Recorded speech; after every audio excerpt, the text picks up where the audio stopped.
My name is Lisa Hodomarsky. I'm the Senior Associate Curator of Prints and Drawings here at the gallery. And on behalf of Director Jock Reynolds and Suzanne Borsch, Senior Curator of Prints and Drawings here at the gallery and Curator of the exhibition that we celebrate today, I'd like to welcome you all to the Yale Art Gallery and to this afternoon's talk, the third and final Martin A. Ryerson Fund Lecture, presented in conjunction with the exhibition Meant to be Shared, Selections from the Arthur Ross Collection of European Prints. And this is just a shameless advertisement, but for all of you here today, if you would like a catalog, you get 30% off. We wish to extend renewed and enduring thanks to the Arthur Ross Foundation for the magnificent gift of master prints from which the exhibition on the first and fourth floors of the gallery's Louis Kahn building has been culled, and wish to extend particular thanks to Arthur Ross's widow, Janet, who's with us today, and Arthur Ross's son, Clifford, who saw fit to entrust the Yale Art Gallery with the care, stewardship, and sharing of this magnificent collection. Previous lectures presented in conjunction with the Meant to be Shared exhibition have focused on the Italian 18th century and Spanish 18th to mid-19th century material, and in particular on the work of Giovanni Battista Piranesi and Francisco Goya. Today we will move to France and forward in time to the late 19th century. It is my very great and particular honor to be charged with introducing today's speaker, Elizabeth C. Childs, Department Chair and the Etta and Mark Steinberg Professor of Art History at Washington University in St. Louis. When my colleague Suzanne Borsch and I first put our minds to thinking who we might ask to come speak about the French 19th century material in the Ross collection, we nearly immediately and simultaneously blurted out Liz Childs, which is, of course, testament to the breadth and brilliance of Liz's ongoing contributions to the field, as well as to her outstanding ability to engage an audience in a close looking and thinking about works of art. Elizabeth Childs received her PhD from Columbia University, where she wrote her dissertation on exoticism in the political caricature of Honoré Daumier. While working on her doctorate, Liz held research and lectureship positions at the Metropolitan Museum of Art, the Solomon R. Guggenheim Museum, and the Peggy Guggenheim Collection in Venice. She taught at the State University of New York at Purchase before joining the faculty of Washington University in 1992. Liz's work considers art in relation to the politics, social mores, ideology, and psychology of its times.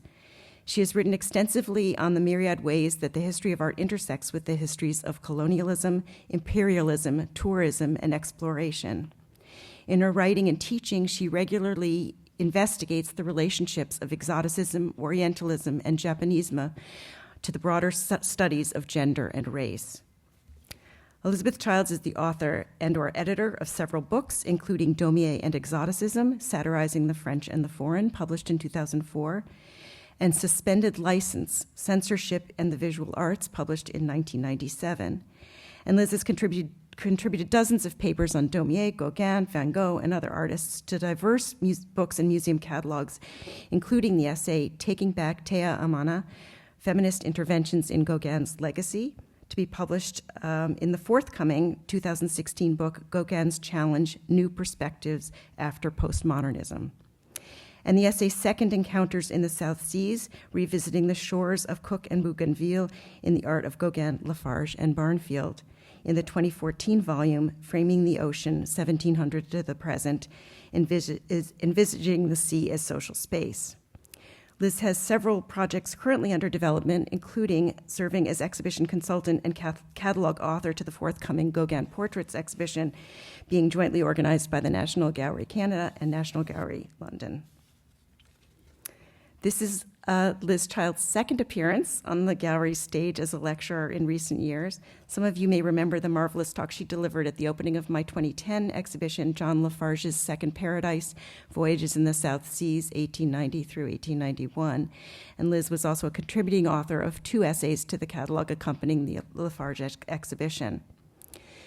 Liz's most recent and, in my opinion, most captivating book to date on the topic of Western artists in the South Pacific, Vanishing Paradise, Art and Exoticism in Colonial Tahiti, 1880 through 1901, published in 2013, expands significantly upon ground covered in those earlier essays.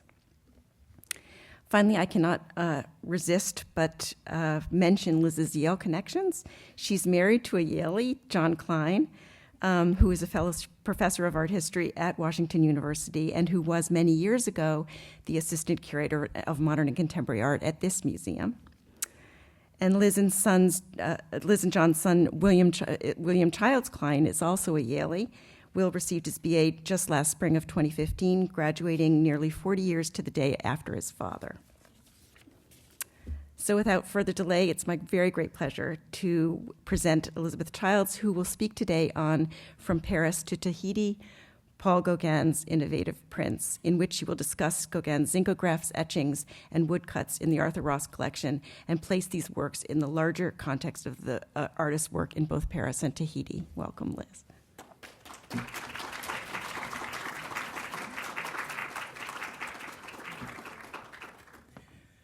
Lisa, thank you for a very, very generous and personal introduction. And I simply would add to that, I've never had so much fun as working on that Lafarge show, and it's just a tremendous joy to be back. So thank you for the invitation. And Suzanne, congratulations on a very beautiful show. Now let's get this little light was working. Let's get it up here. Here we go. All right.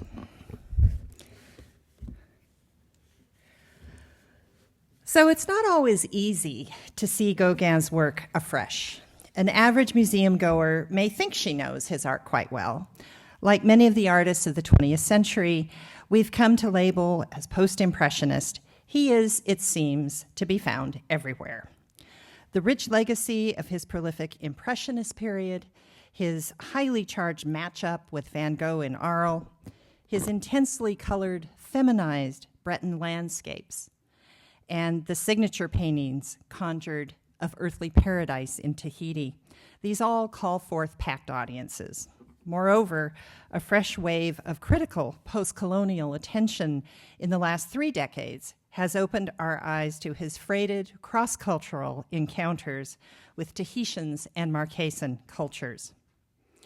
We look to the paintings for evidence of what he expected of Polynesia, what he actually experienced as a resident, what his French and male perspectives framed as authentic experiences of the day, and how all this somehow relates to his translation of both facts and his dreams into painted representation.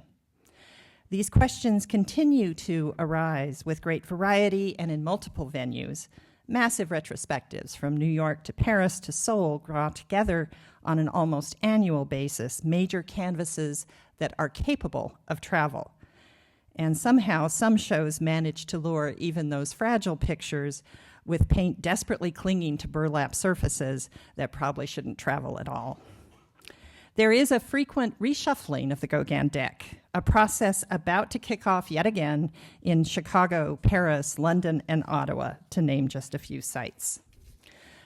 But a powerful corner in the current exhibition of the Arthur Ross collection offers us a chance to take a deep breath and to refocus on a fine sampling of Gauguin's art in which we see him not as painter or sculptor, but as innovative printmaker, one whose work fits into a distinguished trajectory of European innovation and experimentation with this medium in the late 19th century.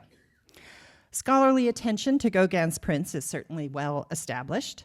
Kornfeld published a catalogue raisonné of prints in 1988 that remains a standard for our studies. Focus studies by noted scholars, such as Yale Gallery's own Dick Field, shed light on the monotypes in a landmark show as early as 1973. Princeton recently devoted a focused exhibition to Noa Noa. And in 2014, the Museum of Modern Art launched its first ever retrospective of Gauguin, and that's a surprisingly late date for a moment to take on a major artist like Gauguin. They subtitled it Metamorphoses. It was a vast show foregrounding the printed and graphic work as at the center of the artist's career. Impressively, and I think actually astonishingly, that exhibition drew 500,000 visitors to one venue in about 3 months. And then finally, the sustained and much anticipated research of scholars at the Art Institute of Chicago, notably Peter Zagers, will result in the launching of an online catalog of their collection later this year. Thus, in the last decade in particular, Gauguin's prints are productively put in the spotlight. In focusing on the 5 excellent prints you see here from the Ross collection and in the show, I'll consider how the artist's engagement with print media in particular relates to his larger aesthetic agendas and the market considerations he explores in Paris and in Polynesia between 1889 and 1898. After working in the 1880s as a painter and having produced serious work in sculpture and ceramics, Gauguin turned in 1889 to his first project as a printmaker. His curiosity and his restlessness in working across several media is a signature of his career, and it's a mark, more generally, of the avant-garde interrogation of the primacy of oil painting in the period. An initial foray into printmaking, the Volpini series, as it's called, was ambitious. 10 prints, identically sized, printed in 50 sets. Rather than take up an established technique like etching or stone lithography, Gauguin chose the more commercially oriented process of zincography, in which the image is worked up on zinc plates rather than a slab of fine-grained limestone.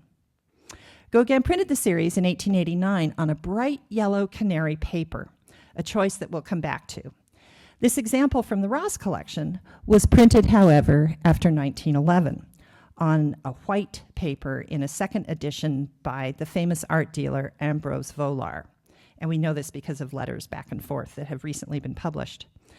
The savvy art dealer was very keen to promote Gauguin in this critical decade following his death. He was deeply invested in making Gauguin count in Paris, and he probably intended these prints to form a deluxe edition. This was a project that remained unrealized. But with this simple image, a question emerges. Why did Gauguin start making prints, and why in 1889? The answer is the impact of both a person, Theo van Gogh, and of a force, market viability. Theo, the brother to Vincent, was an art dealer with a strong interest in Gauguin's art, and he remained in close contact with Gauguin in spite of the famous shakeup between Vincent and Gauguin in Arles that previous fall. It's the famous episode with the ear. In spring of '89, Theo was himself publishing a portfolio of lithographs after Degas, painting in pastels, and he suggested that Gauguin try the same thing to promote his art with a broader audience, and Gauguin, as always, took up the challenge. The Volpini suite takes its subjects from the locations of Gauguin's recent travels and his mythification of the rural. And for those of you who don't know the biography, just specifically, he was working in Brittany, in Pont-Aven, in Le Poldou, in Arles, where he had just spent several months with Van Gogh in the fall of '88. And then the scene in the Ross print, he went to Martinique after working a kind of miserable few months in Panama, ended up in Martinique for about 4 months with the painter Charles Laval. This seems to be cutting in and out. Is the volume okay? Okay, let me know. I hear it cutting in and out. So here are the 2 editions of Pastoral Martinique in the Yale collection. And I have to say that's one of the wonderful things about this Ross acquisition is that now there are some cases, multiple prints that are very importantly different, that you can put them side by side. So in addition to expanding what Yale already had, now you can make some very important studied comparisons, and this is just such one of them. On the left is the first edition, printed in 1889 from yellow paper. And you can see that if you make an appointment, go up to the prints department. And on the right is the print in the show upstairs. So the rhythms of island life register well in Pastoral Martinique. 3 women pause mid-action at the left, their wrapped headdresses and bare feet, indexing a rural identity. The arms of the foreground figure gracefully intertwine about the neck of the second, and the figures of the 3 fall from upper left in a descending order. So we've just had a correction. Is that better? Okay, again, if you've got problems, just speak up, because I don't know if you realize, I can't see a single face out there. So you all could have gotten up and left. I'd have no idea.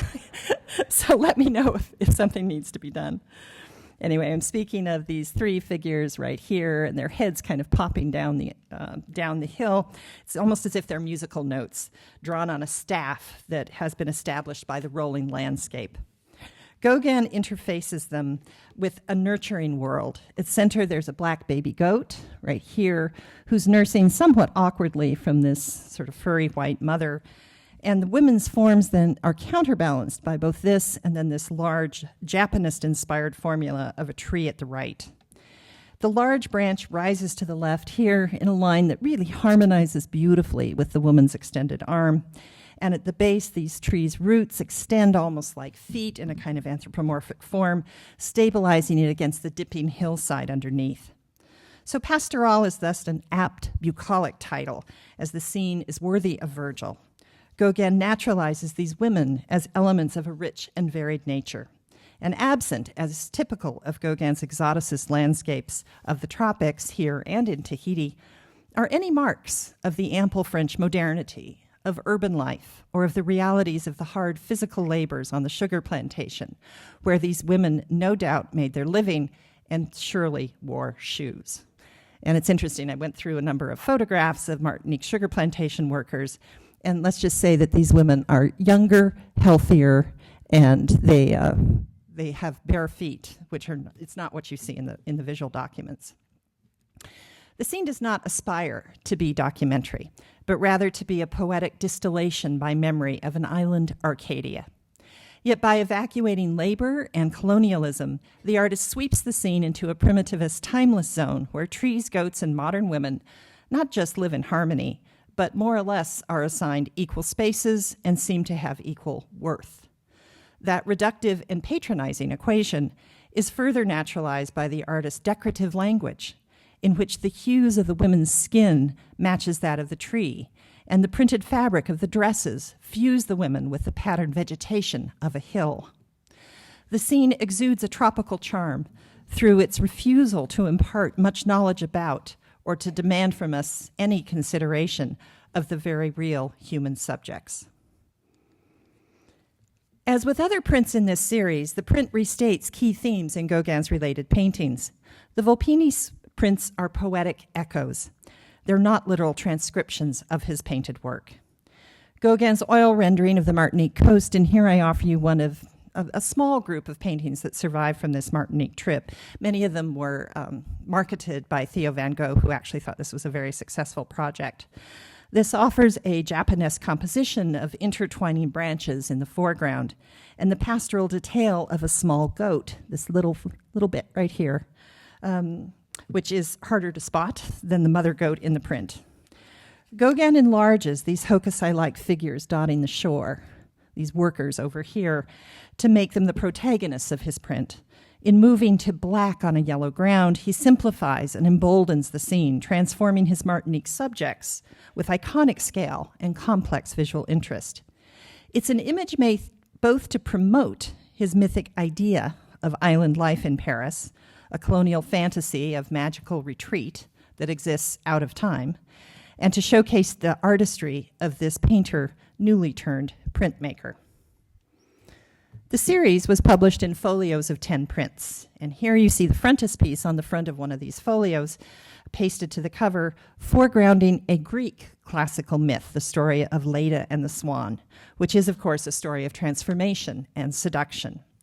Zeus transformed himself to a swan in order to seduce the reluctant Leda, and their progeny are perhaps suggested by these little tiny goslings over there on the right. Flowers and a snake at this upper edge echo the theme of sexuality at the fall in the Garden of Eden, and Gauguin enlaces classical and biblical references in this opening page to frame the scenes within the portfolio as mythic.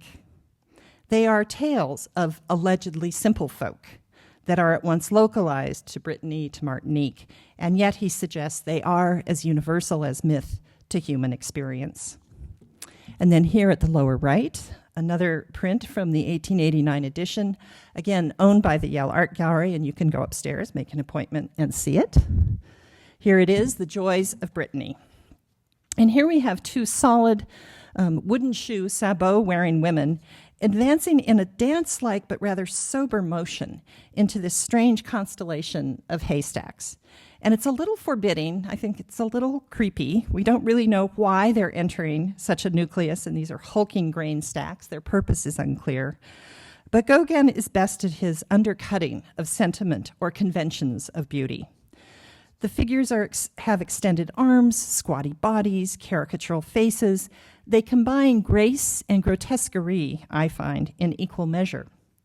The rhythmic contours of these grain stacks, the modeling of the mid-ground space, the patterns of the women's aprons, the ties on her bonnet, the meandering distant fence, all these demand visual attention as much as do the women themselves. Once again, in striving to make his scenes universally appealing, Gauguin aspires to an overall formal harmony that competes with and even supersedes the focus on particular human subjects. Yet his most radical and I think interesting move here isn't something we take in at first glance. He uses the border of the printed image to rethink what a print can do and how we see. He draws in a framing line all the way around, only to subvert it. A grain stack at the top pushes right out of the margin. It's right there. And at the ruptured left edge down here, a grain stack overruns its limits and sheds little strands of grain into an ambiguous place in the margins. The grain-like strokes of the hand runs free. It's out of the stack, it's out of the frame, it's out of space itself, into a place that is liminal and not about representation in any conventional sense. And equally badly behaved and wonderful are the two dogs at left, these two little creatures, wandering about in the margins, too small in scale to have escaped from our central scene. They cavort humorously, one even turns its rear somewhat rudely to the viewer. But parts of both vanish behind this line of the edge, which Gauguin has established. And this is a very different kind of space. It's more or less a traditional conception of space because we have things that reduce in scale, we have overlapping forms. It's a relatively traditional perspectival space, completely undone by this detail at the corner. Once we notice the liberated grain, the plain dogs, we have to give up on the old window into reality idea of a framed image. And we're now complicit with the artist, imagining an infinite field somewhere back behind the scene. We're in a new place, somewhere between a second and third dimension, existing as a pure and playful concept. So using margins and borders on the outside, the artist asks us to acknowledge that artistic imagination can upend the logics of our expectations. Another oddity to consider here is where we started, that Gauguin began with chrome yellow paper, not white. And again, you need to go upstairs to see those examples. They're not in the show. Why yellow and why heavy commercial paper? The hue is certainly part of a bid for critical attention and distinctiveness. Gauguin would have known that some artists he admired, such as Degas, occasionally printed on rose and blue papers. But then why choose yellow? Heather Lemonides' recent research has suggested contexts for this choice. First, a nod to a booming culture of really interesting commercial posters from the 1870s and 80s, printed precisely on this kind of paper. And these examples are by Levy and Cheret, just some of many. So to use such a common, even crude paper source would be in line with Gauguin's emergent primitivist aesthetic. That is, to undercut bourgeois art norms with the challenge of unconventional materials and new subjects. And quite literally, he's using the paper of advertising to advertise his own art. Moreover, yellow was, in true symbolist form, packed with personal meaning for him. It was the hue of the sun, the symbol of the tropical light he sought in Martinique. It is hot temperature made incarnate in paper, and the specific hue of chrome yellow, which is the same one used to dye his papers, became one of his favorite tube paints in oil paint as early as 1888. There's been a very interesting study of this recently done in Cleveland. But probably most resonant of all, bright yellow is the color Gauguin most closely associated with Vincent van Gogh, whose home in the Yellow House in Arles and whose paintings of sunflowers were made to decorate Gauguin's bedroom there and had served as the prime setting and decor for their short-lived joint experiment in the Studio of the South in the fall of '88.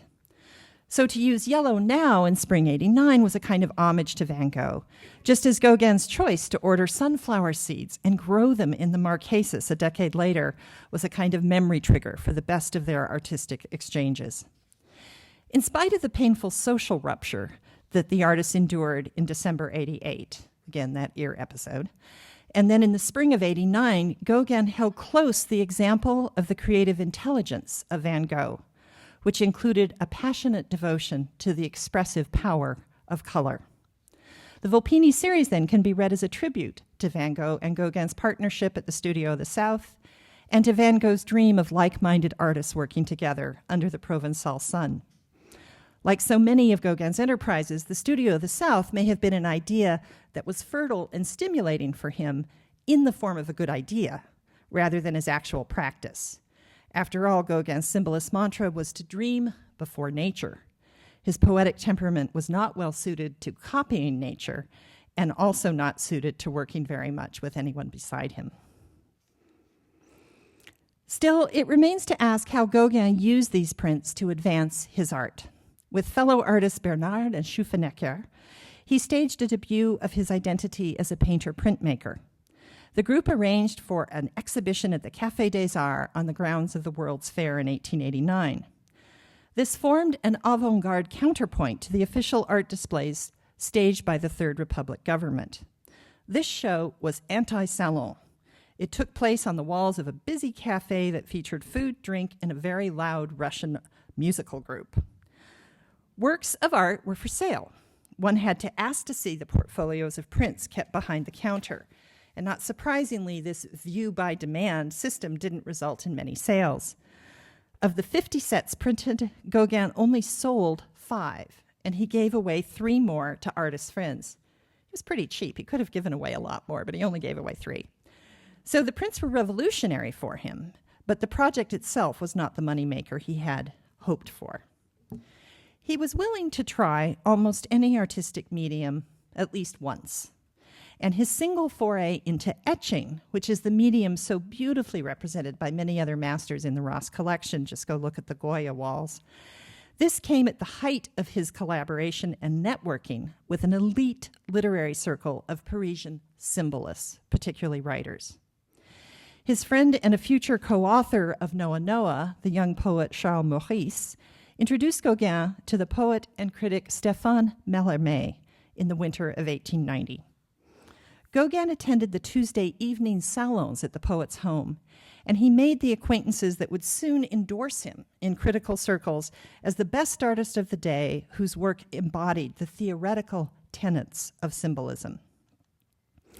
Gauguin's portrait, an etching with dry point, was carried out under the encouragement and advice of his artist friend Eugène Carrière, whose sensitive portrait painted by Gauguin is by coincidence also here at the Yale Art Gallery. You've got everything upstairs, just go look at it.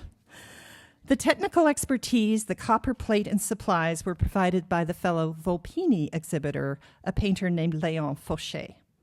Biographer Jean de Rotenchon tells us that Gauguin threw himself into this process so thoroughly that he tipped over the beakers of etching acid in the process. It was dangerous to be around him.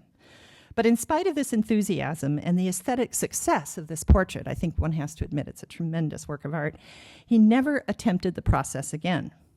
Perhaps compared to the satisfactions of direct drawing on a lithographic plate or the process of carving a wood block, etching was perhaps too complex and too indirect a technical process to hold his attention.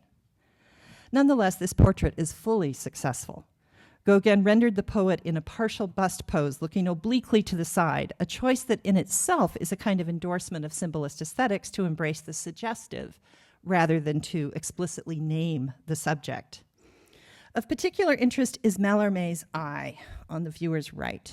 I'm just looking right here, which is emphasized by a heavy arched brow and a very deep socket.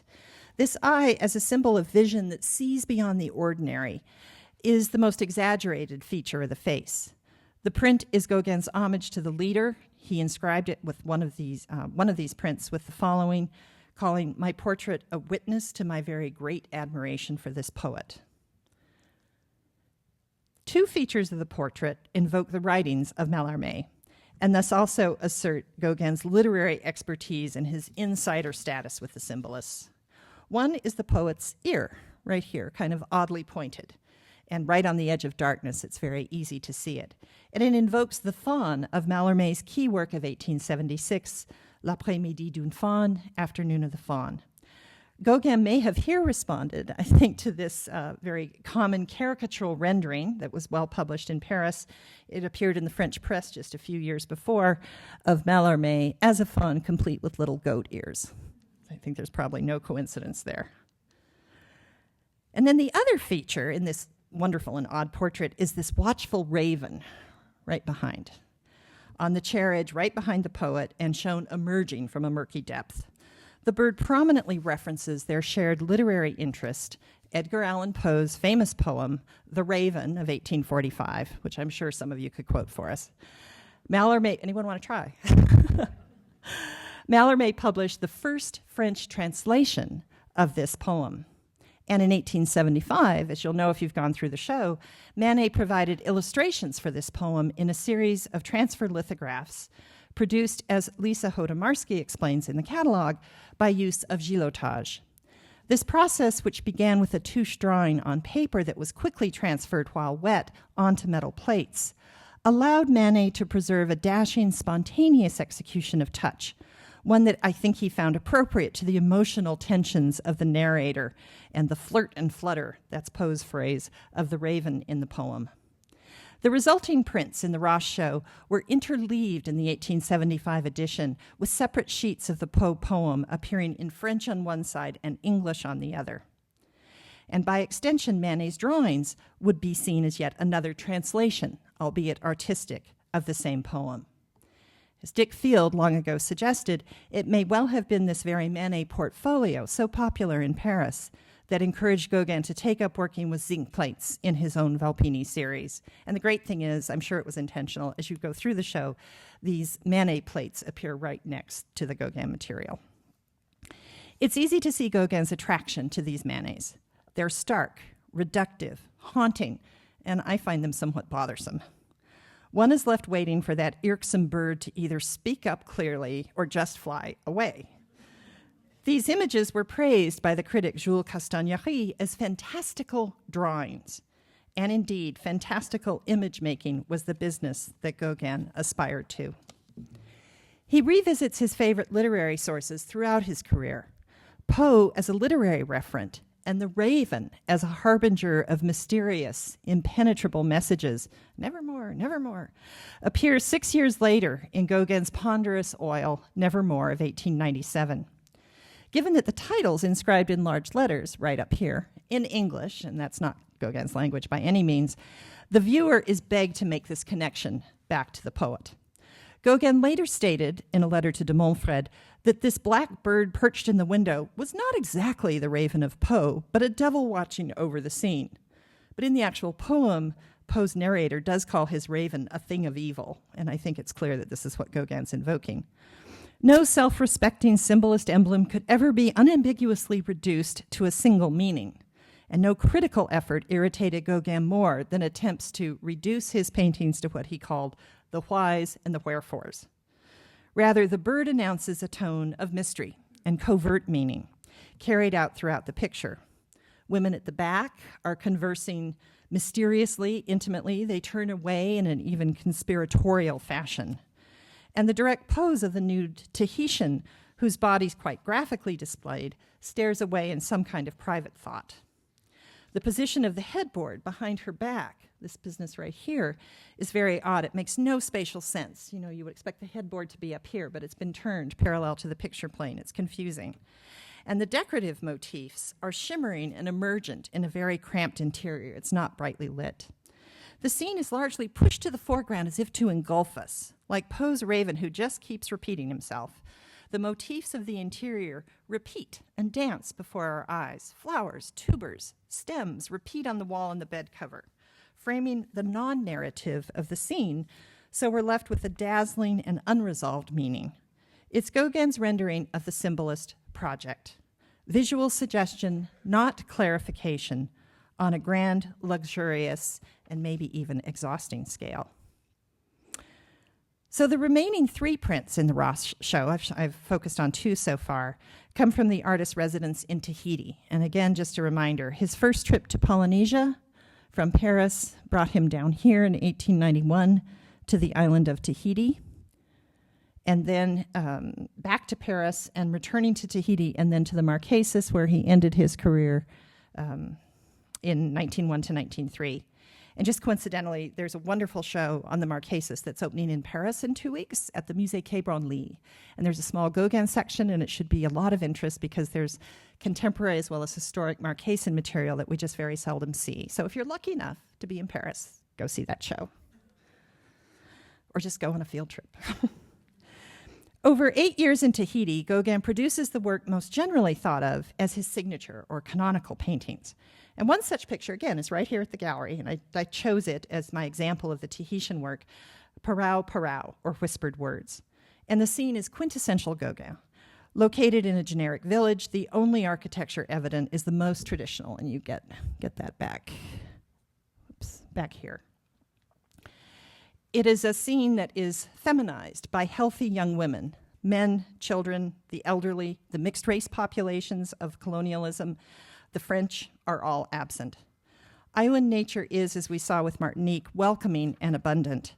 The trees are lush and green, the shadows a warm salmon pink that suggests the heat and floral hue of the island.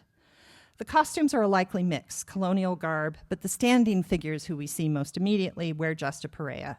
And many wear that ubiquitous flower that connotes both the scent of the milieu and the availability of the women.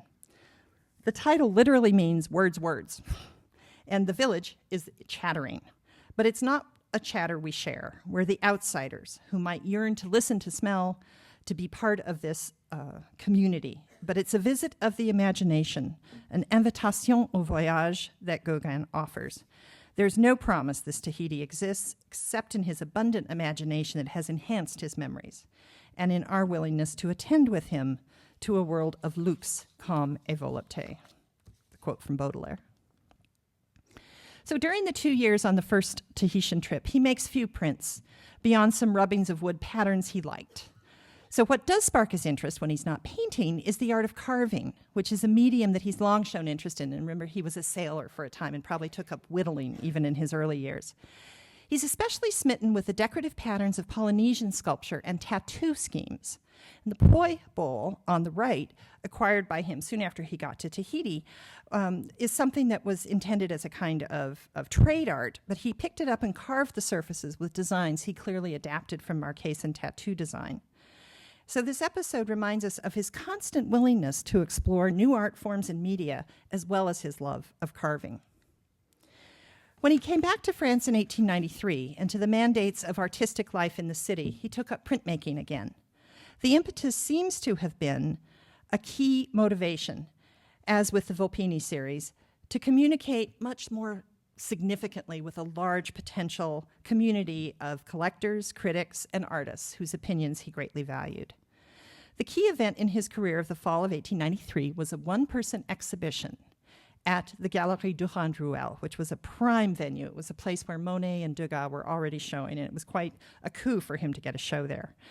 A major exhibition like this was a great deal of work, but the show was a success in that he had a chance to show 41 new paintings that had never been seen in Paris and to prepare a small catalog.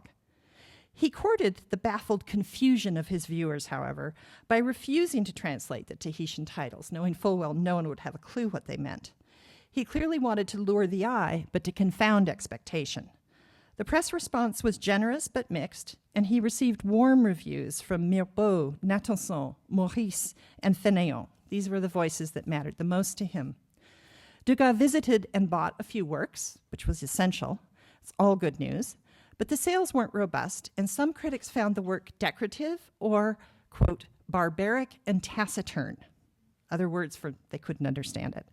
Gauguin felt a need to present his aesthetic now more broadly, beyond the gallery, and to get a broader appreciation going for this Tahitian work.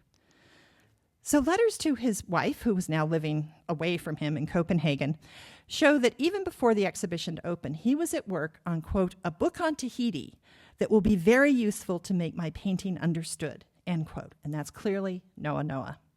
But he found it a massive undertaking.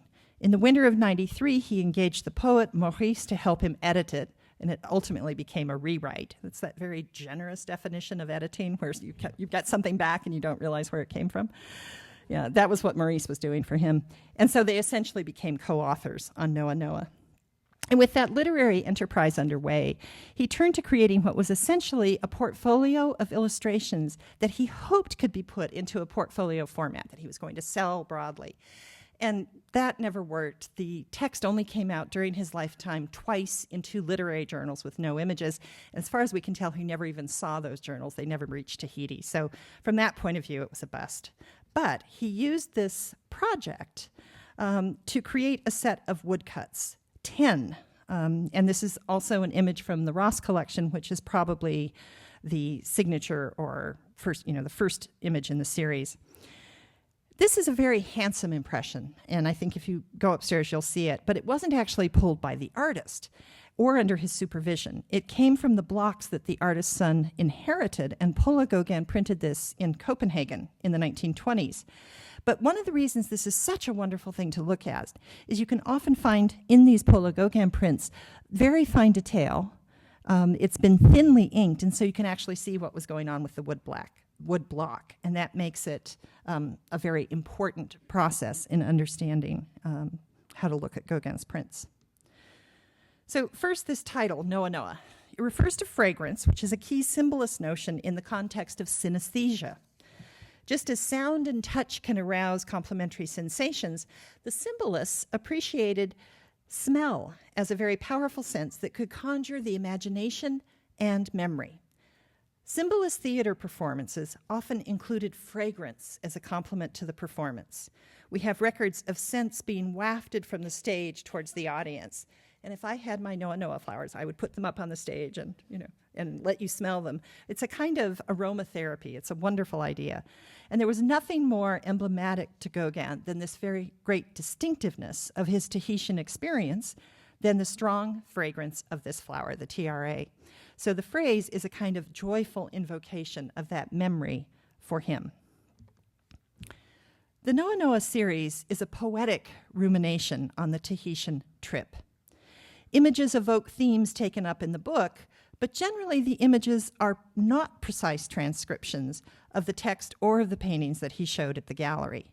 They stand free, and like the symbolist texts they suggest rather than pinpoint. The technical variants in these series are enormous. In some cases, there are 3 or more states of each of the 10 prints, and then within those states, dozens of impressions printed in trial proofs on different papers with different effects caused by different kinds of printing and wiping, some intentional off-register printing, which means that the images don't line up, and some are even touched up by the artist with watercolor at the end. It's a tremendous range of imagery. So there's no one best or any one standard image for any of these prints. This range of variation speaks to the artist's desire to experiment with this medium of the woodcut. And he was interested in its history, but he was really part of a woodcut revival at this moment. And this is something that suited very much the sailor in him, the carver in him, the love of direct carving, and his interest in working with a process that he could manipulate directly both in finishing the block and then in printing it. It allowed for a great deal of variation. So can take a careful look. You'd have to go into New York to see it, but they actually have one of the actual blocks that he worked with, and it's a tremendous object. You feel like you can feel the weight of that wood. It's mostly oak wood that he's working with. And many of these print blocks were brought to the show at the Museum of Modern Art a year ago, so we could see them there. The scene is probably the title page of the set of 10. 2 Tahitian women exchange glances. One emerges from a stream or shore, and the other proceeds with a burden of hanging fruit. That's what this is. And they're simple thatched houses, one here, one back here. It's much easier to see in the print. But again, we have an implication that colonial realities have been left out. The forms of these women cohere around a very resplendent and symbolic tree of life at the center. And the scene equalizes them with nature. The head of the woman at the left merges with a cloud, and curiously down here, this dog merges with her leg. There's no nose on the dog. The head just disappears right in her leg. The dog becomes her, she becomes the dog. And then as if on a high altar up here, you have this enormous orchid-like flower, invoking the tropical fragrance right under the words Noa Noa, and perhaps a woman reading the book that he was hoping would be published. If we compare three impressions, again, there are dozens, but I just picked out three for you. These are all of the same state of the woodblock. They expose the differences of expression achieved in the printing of the series. At the center is the impression printed by Gauguin himself. He printed this first in ochre, then in black, and then parts of the tree are even in red. The ochre underneath and the black are intentionally off-register, giving the scene a smudgy tone of imprecision and a kind of action that connotes states of memory, fiction, and dream that he particularly valued. At the left is an impression of the same block printed by the artist Louis Waugh, with whom Gauguin worked in Paris in the spring and summer of 1894. This is the year after he's come back to Paris. They worked together making these wonderfully colored impressions, and it appears that Gauguin gave him instruction and maybe a little supervision, but let Waugh work on his own. Waugh added colors through printing solid tones, along with blocking in colors and stencils. So the most colorful prints in this series, the ones that are bright orange, red, and yellow, and you'll see them in a number of museum collections, are generally printed by him with some input from Gauguin.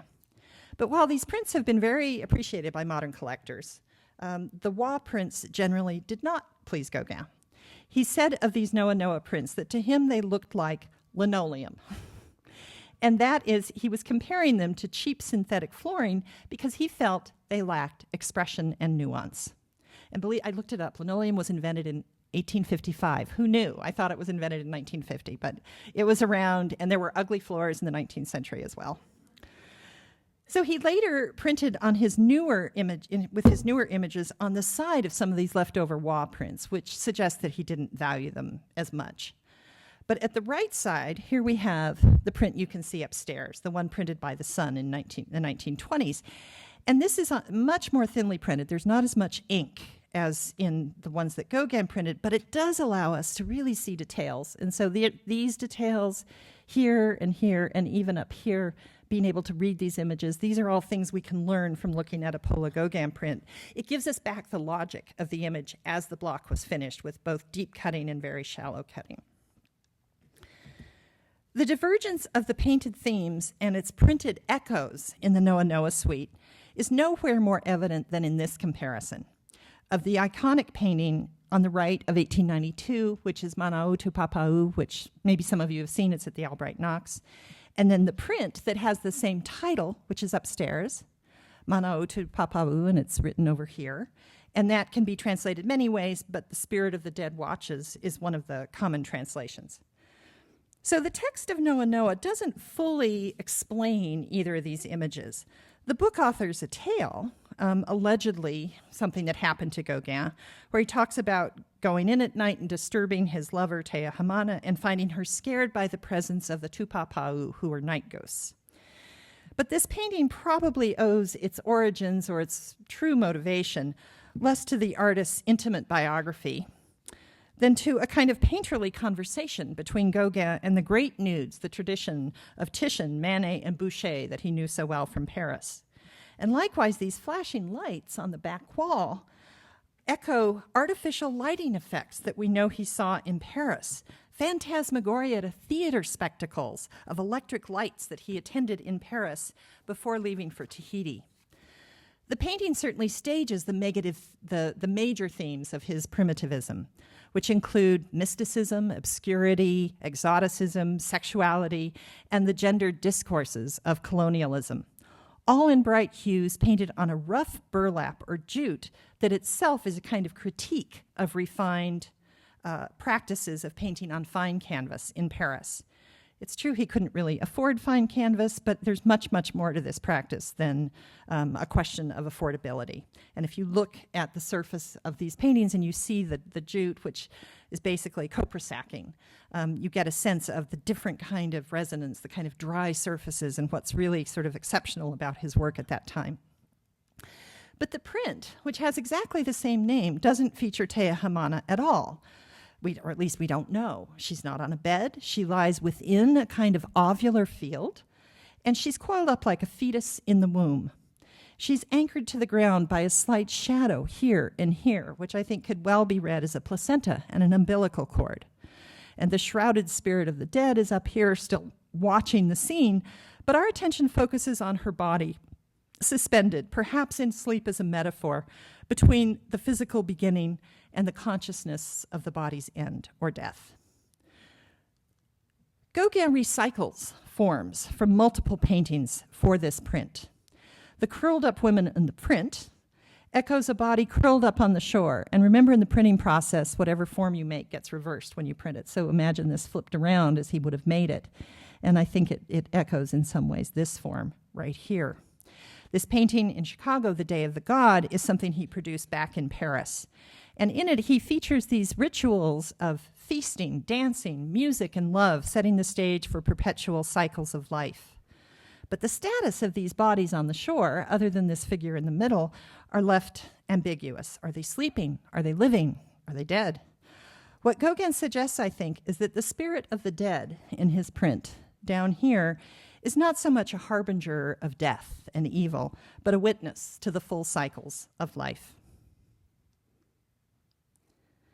This is just an amazing slide, and it's just the beginning. If you could lay them all out as some shows have, I think you would find the range in these prints extraordinary. His essential message here, that the cycle of life and death unites us as a universal human experience, is conveyed with different drama and expressivity in the various printings of this woodblock. Here are just 4 variants. The simple and profoundly moving one upstairs, I think. The Ross print is perhaps the quickest to register for a viewer.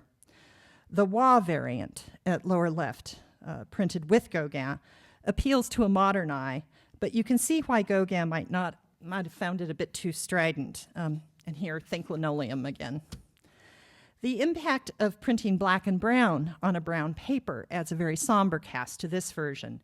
And then there's a more modulated version up here, and that probably pleased Gauguin's taste for a more suggestive coloring.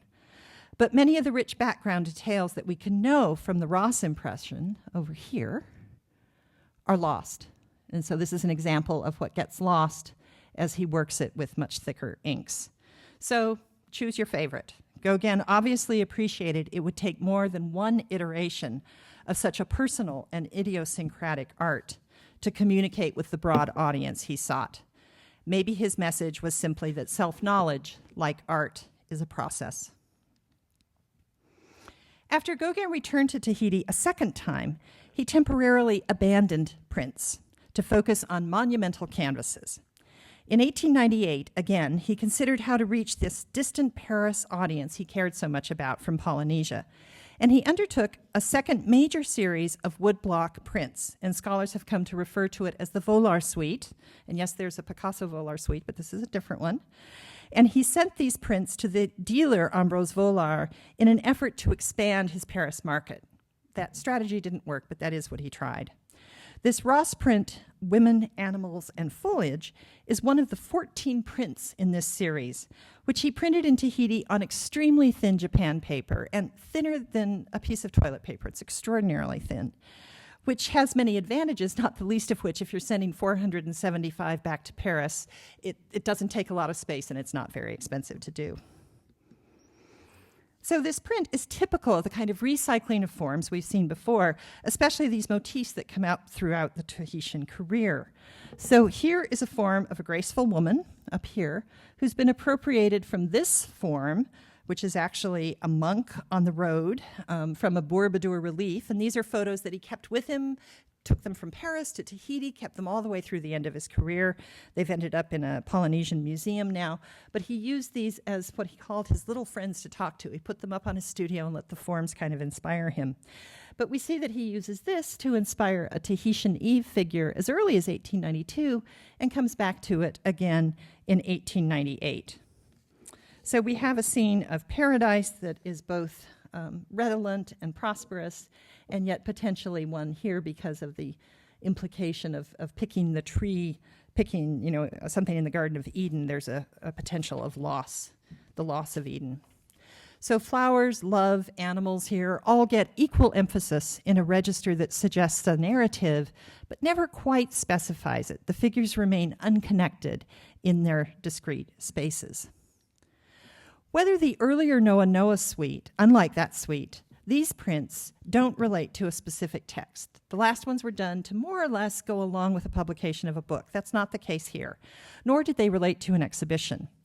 Here, Gauguin creates the notion of a series, both a grouping of related images that may imply a linked narrative, but also he sets up the very idea of order as a construct that he's going to manipulate. So this is a sample of the 14 images in the suite, and the gallery owns 4 of these 6, which is tremendous. So again, go up to the print room. One order for the images that scholars have proposed is this, very loosely based on biblical narrative, moving through a kind of keynote image, te atua, which here, this is a counterproof, so it's backwards, but te atua means the gods, so a kind of creation scene. Then through scenes of temptation, potentially the fall, a kind of flight maybe from Eden, and then ultimately ending in a scene of redemption in the crucifix in this Breton landscape. But these are not illustrations per se, but rather evocations of larger religious themes, conceived at a time when Gauguin, under the influence of theosophy, was writing about world religions and the communities of myth that bind them together. Printed on the same paper and all roughly the same size, with similar printed borders and more or less similarly scaled figures, these prints could be placed against the light of a window where they might compose a kind of illustrative program. This is an idea that Rick Bertel had when he suggested if the prints are arranged in a kind of frieze, a paradisiacal world unfolds like a scroll. But if we consider the notion of their order as intentionally flexible, the series and its internal relations get even more interesting. There was more than one way for Gauguin to tell a story, and he seemed to believe in the interchangeability of the world's great religious stories. Print scholar Elizabeth Pralinger has recently suggested that Gauguin intended that in this Volar suite of 14 prints, there be no set order or implied single narrative at all. She compares his repertoire of scenes, all executed at the same scale, to a 19th century parlor game, the Majorama. I've never heard of that one before, in which cards of different printed views could be laid out by the player in any sequence that she chooses. So each player can take the same visual story and mix it up and remake it again in an almost infinite number of compositions. This kind of poetic flexibility, and indeed this affirmation of the creative power of the artist, and now potentially the creative power of the print collector or the viewer, fits perfectly with Gauguin's rethinking of the potential of prints and multiples, and as collectibles in particular. It's allowing him to create a participatory creative role for the viewer, and it's a very modern idea. As Pralinger argues, this freedom also ties Gauguin's Volar project to Mallarmé's work, Livre, which was an unfinished book project, which was going to consist of unbound pages that could be combined in different ways to enable the reader to generate fresh interpretations with each reading. Gauguin's print cycle, when understood in the light of this Majorama-like flexibility, allows the viewer to experience the art in both fresh and in a highly personalized manner, but still working with a set group of images and themes that would, in theory at least, link one viewer's experience to the next viewer's experience. And this relationship would enact the very universalist relationship of man to religious traditions that Gauguin himself was at this point pondering very seriously. He was in progress writing a manuscript called Modern Thought and Catholicism that really engaged his imagination for the last 5 years of his life. The scope of this 100-page manuscript, which is still largely unpublished and is, for my great benefit, at the St. Louis Art Museum, thanks to Vincent Price, of all people, who bought it and gave it to St. Louis. He thought it would irritate the local Catholics. That's a very interesting other story, but that's why it's in St. Louis. Gauguin began it in Tahiti in 1898 and finished it in the Marquesas in 1902, within a year of his death. In brief, it was a very ambitious attempt based on his Catholic upbringing and education, which was quite extensive, his current readings in theosophy, and the groundings in Polynesian religion that he'd garnered for over a decade. He wanted to place the tenets of Christianity in dialogue with the great world religions. Fundamentally, he argued for the equivalency of concepts of God across world cultures and the common origin of all religion in myth. Where the print program comes in is fascinating. You'll notice here on this inside cover on the right side is the final image for the book, and it is in fact the image that's upstairs in the Ross show, an impression that he made in Tahiti, but one that he held back from sending to Volar. He then brought the print with him to the Marquesas, with an eye to somehow using it in this project on religion, which was really something he spent enormous amounts of time on, and in his later years he was less mobile and he wrote more, and there's many manuscripts that didn't survive, but this one did. So he puts it here under an inscription that reads Paradise Lost, Paradis Perdu. Its placement there suggests how the prints of the Volar suite had enabled him to visualize his prints as equal to philosophical concepts, constituted from fragments of myth and narrative that could be rewoven at will by the artist. Even if in his attainment of paradise, either earthly or spiritual, the search remained incomplete and he remained unsatisfied. His print programs were thus central to his larger project of grappling with and attempting to rethink the grand schemes of thought he'd inherited, and that he engaged in both art and writing. And by these, I mean the histories of Western religion, philosophy, and myth, from classical through Catholic, that he attempted to put in dialogue with the cultures of the Pacific where he lived, but where, by his own admission, his understanding was severely limited. For Gauguin, such rethinking could only have worked itself out in the creative process of making art, a process by which, at this late point in his career, printmaking had become central. There's much more that could be said about Gauguin's engagement with printmaking, in particular his development of the monotype and transfer drawing as a distinctive and expressive art form. But that would be another lecture, and it's also been the subject of some wonderful exhibitions, especially recently at MoMA.